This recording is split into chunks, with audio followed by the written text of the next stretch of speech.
Cowboys training camp battles are so near, and tonight we'll start a series looking into each of these, starting by one between a rookie and somebody that I feel sometimes Cowboys fans are starting to forget about. Let's get to it. Here we go.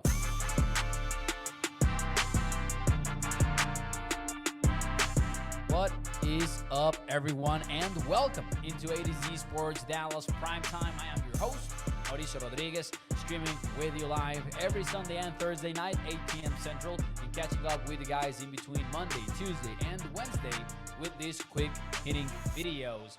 Ladies and gentlemen, training camp is about a month away, more or less, right? We are almost a month away from things kicking off in Oxnard. And it might be too early to start, but I don't care. We'll begin previewing some Cowboys camp battles, but we're going to choose one per position, only one per position, and we're going to start at edge rusher, and I'm going to tell you why. I am excited about seeing who is number 3 behind Micah Parsons and behind DeMarcus Lawrence. Because some people might still want to have the discussion about what position will Micah be playing. Micah will be what he has been for the last few years, a pass rusher on the Cowboys scheme. Only as a rookie was Micah Parsons beginning as an off-ball linebacker. Didn't take long for the Cowboys to be like, wait a second, this guy should be rushing the passer, something that they discovered amid injuries to the defensive end room. So I fully expect Micah to sure be flexible and be moved around here and there, and maybe he's going to be rushing through the A-gap, standing up. Maybe he will be doing this, that, and the other. Maybe he won't be playing one technique, as sometimes happened under Dan Quinn, but he's going to be an edge rusher for the Cowboys. He's going to be doing what he's done all this time. Now, opposite of him, DeMarcus Lawrence, and sometimes next to him, right? We know the Cowboys like to mix it up. We'll see how Mike Zimmer treats it.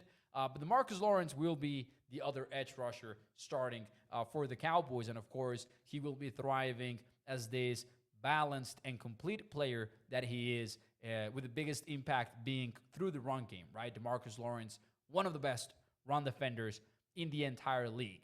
Behind them, though, Dorrance Armstrong is not around anymore. Neither is Dante Fowler Jr. And that sets up an interesting situation, because we know who are the next men up. We don't have to look it up. We all know. But who's going to be number 3? Who is going to be the guy that outplays the other in terms of snap count? And I'm talking about option number 1, and we're going to go with the guy that's been here the longest first, Sam Williams. This will be Sam's 3rd year on the Cowboys. And I kind of feel that we are already being guilty of forgetting about him, and I'll explain that in a minute. Now, on the other side, we've got 2nd-round draft pick, just like Sam Williams, by the way, but he's a rookie, Marshawn Kneeland. Now, first things first, let me know in the comments below, and I'll see what you guys respond later in the day. Who is your favorite to be the number 3 by the end of the season, right? Who ends up as number 3? Because week 1, chances are it's going to be Williams, right? He's this player with a bit more experience already in the NFL. It's his 3rd year. It's a key year for him. While Kneeland is still a rookie, the Cowboys might take it easy with him if they so desire. But who do you think by the end of the year is the number 3 for the Cowboys? I think that's the best way to put it. But they're going to go at it in training camp to really determine this, I believe. And here's how I see it. Let's start with Sam Williams. I think he's actually been more productive than we give him credit for. The problem wasn't in 2023 that he wasn't as productive as he was in year 1 of his career as a rookie, is that he didn't earn more playing time. To me, that was a big issue with Sam Williams. And I'll show you what I mean. What was so impressive about Williams' rookie season in the NFL was how much he did in so little playing time. He played in 25% of the Cowboys' defensive snaps as a rookie, and he had 4 sacks, 1 forced fumble, he had 3 recoveries, and he had 10 tackles for a loss. That is the numbers that you would expect out of somebody that is playing near 40% of the snaps. It was crazy production for Williams as a rookie. Year 2, though, oh, and by the way, 23 pressures as well. Fast forward to 2023, the numbers are pretty much the same.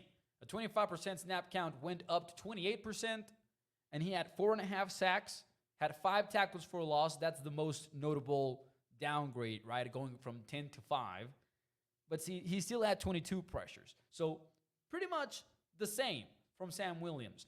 The real problem, I think, the real thing that bothered Cowboys Nation was that we all wanted him to take a step further and maybe not bench, but maybe climb the depth chart and be atop the backups, right? Be somebody that had more playing time, the Dorrance Armstrong, maybe.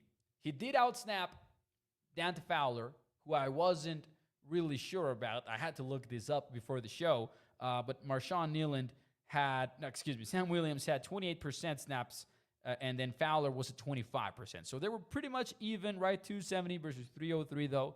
Big difference. Armstrong, however, firmly as the number 1 backup, right? As the number 3 edge rusher behind Micah and Lawrence, because Armstrong was at 42%, right? He was the only one crossing the 40% mark. Who is going to be that guy for the Cowboys in 2024? And I think you've got an advantage if you're Sam Williams, just because you have the experience. You have been developing for 2 years now. This is when it all should come together for you. But Kneeland is so fun to watch, though, when you watch his college film, right?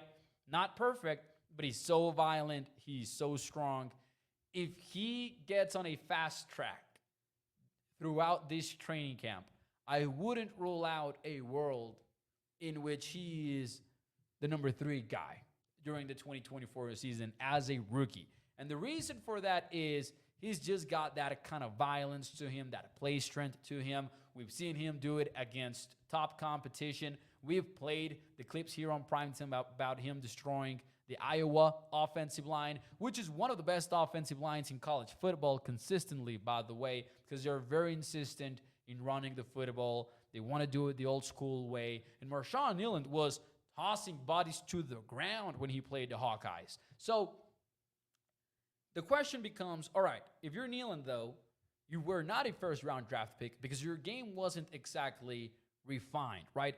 In his draft guide for The Athletic, Dane Brugler wrote he's still learning, or he's still going to pass rush school, right? So he's got the violence, he's got the strength, he's got the tools, the traits, but he doesn't have the repertoire. He doesn't have the toolbox fully developed to go into Sunday, game day, and pull out all of these moves on whoever lines up across from him. So essentially, he's at a point, or at least was at the end of his college career, at a point where if he was going to win, he was going to do it just because he was stronger than you, he was more violent than you, and he was willing to run through a brick wall to get to the quarterback or to get to the ball carrier. But if Marshawn Kneeland gets the right coaching, right?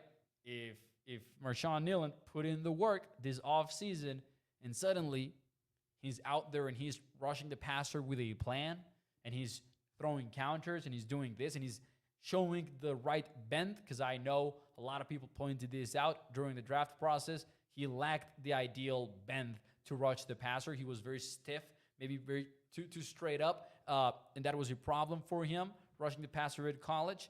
If he's able to overcome that quicker than we think he's gonna, man, let me tell you, Marshawn Kneeland could be your number 3 edge rusher in the 2024 season. He's absolutely one of the most exciting players on the team right now. Sam Williams, though, has fallen into this perception of didn't take a leap as a sophomore. And also there's the penalties and special teams, and there's the mistakes, and then there's the off-the-field stuff, which just cannot be ignored. So why is he not getting on the field? Is it because of the disciplinary stuff, both off the field and on the field?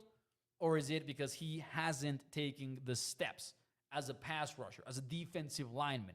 Because maybe he has. And maybe a more mature version of Sam Williams that it's gone through some additional adversity in year 2 of his NFL career, maybe this time the Cowboys do give him a chance.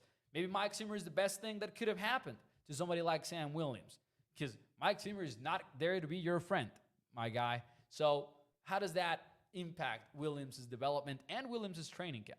Because there's also a scenario where Kneeland's looking good, But Williams has put it all together, and he is the guy that we thought he was from day one.